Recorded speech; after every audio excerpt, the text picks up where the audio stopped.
Můžu ti vylejt svoje srdce, jenže nevím k čemu ti to bude, když se pořád díváš blbě na mě. Chtěl jsem jenom vyndat všechno, co mám v sobě, abych zapomněl na věci, které v životě jsem dělal špatně. Klečím na kolenou, volám Bože, pust mě běžet za rodinou, bez který můj život nemá šance na nic. Nevím, co mám udělat a kde mám vlastně bejt. Nemám nic a tak se ztrácím v tomhle světě zlejch. Hodně chyb, který posílily moje kroky, všechny ty uzle kolem krku promrhaný roky, všechny ty rady, co mě posunuly dál ven z řady. Nemůžu zapomenout na lidi, co byli tady, který mě nenechali topit se a hnali vejš. Děkuju za to, že tu byli, když jsem nevěděl, jak mám odejít sám před sebou teď jen směr, který ukáže mi, co všechno teď bude fér.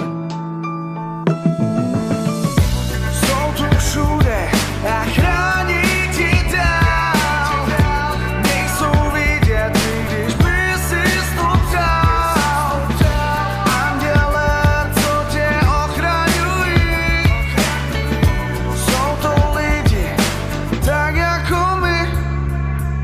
Znáš to, všechny city schovat na papír, pak jenom doufat, co se stane, až je objeví. Třeba nic, třeba všechno se to změní, život bude lepší než to hraní, na co není. Nevím, co se stane dneska, zítra ani pozejtří. Život mě učí mlčet, nechci končit v prokletí, i když nevím, co mě vlastně jednou zachrání. Žiju život a chci plnit svoje poslání. Snad to chápeš, máš ten dar, taky nebo ne. Jsou to ty chvíle, ze kterých ti tluče srdce, hej. Zvýšenej tep, všechno vařící jak tvoje krev. Je to pocit, láska, štěstí, ale už ne hněv. Tak to žij, všechny chvíle pohody jsou hezký. Všechno to jednou skončí dobře, hlavně bez starostí. Musíš to věřit a pak všechno těžký bude lehčí. Hlavně je zůstat tomu oddanej, pak dobře skončíš.